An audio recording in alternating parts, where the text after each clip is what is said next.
we wanted to start something that came out of our passion. And our logo as a company is a cobra off the tail end of the "and" sign. What is that? Are we kids fighting snakes? The word "and" is just a powerful word in the English language. It brings anything together. In particular, it can bring complete opposites together.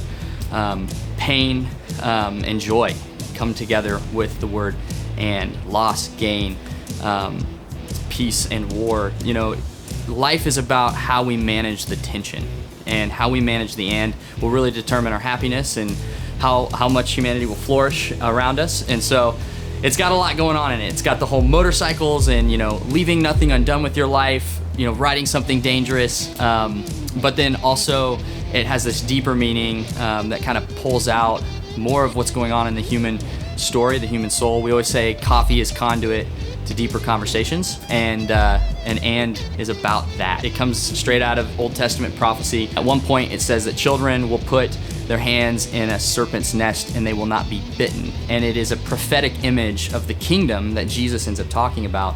It's this kingdom of peace where all of these nations will find harmony and humanity will flourish again, just like we see in the Garden of Eden at the beginning of creation. And ultimately God's plan for all of humanity is for us to have peace, for these things that you would think shouldn't go together. You know, there's too much conflict, there's too much tension between these opposing people groups. In Jesus' world, we can find peace, we can find unity. It was born out of kind of my failure in kind of the traditional pathway of church planting. Moved to Portland to start a church with big dreams, high hopes, and the way we wanted to do it kind of crumbled. And as we listened to the city and we listened to God, we just started to change up how we were doing ministry. And one of the pressure points in our life was being able to put food on the table, living in a place far away from where I grew up, far away from our families. And we started this to fund ourselves.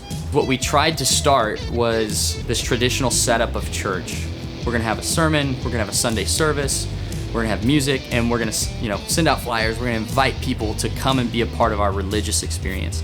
And it didn't work. And that was really hard at first for me, but it was a big blessing in disguise because it helped us put to death something that was keeping us from actually making contact with the people who live here. And oh my goodness, the connections with the neighborhoods, it's absolutely insane. We're just constantly interacting with people. You know, people like coffee. There's an amazing moto community in Portland. We're really working to build into a healthy ecosystem between farmers, our roastery, and then those who would buy the coffee and brew it. One coffee tree yields 10 pounds of coffee a year. That's it. And you think like Westside, you guys just bought 3 5-pound bags of coffee for your services.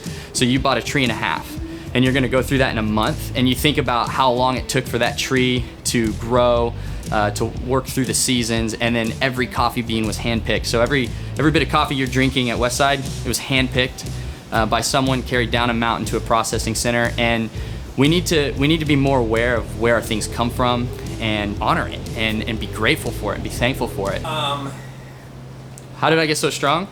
No.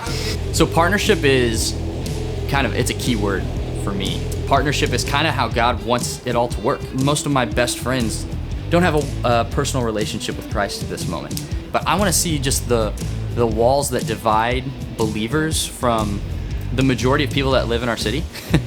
I want to see them dissolve, and I want us to learn how to find ourselves navigating back into the neighborhood, not bearing arms, but in grace and humility and in love, because all the good that's going to happen is going to happen when we do it together.